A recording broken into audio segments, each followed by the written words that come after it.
उपायुक्त अजित मुठे यांच्यावर भूमाफियांनी हल्ला केला। बुधवारी संध्याकाळी नायगाव पूर्वेच्या पोमम शिले उत्तर भागात ही घटना घडली।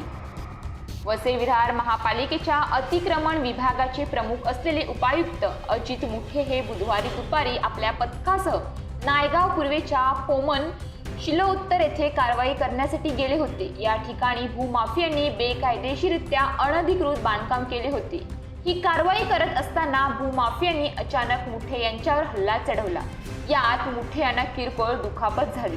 नंतर पोलिसांनी परिस्थिती नियंत्रणात आणली। या प्रकरणी नायगाव पोलीस ठाण्यात गुन्हा दाखल करण्यात आला आहे। तर मुठे यांनी भूमाफियांचे 11,000 चौरस किलोमीटर अनधिकृत बांधकाम जमीनदोस्त केले होते।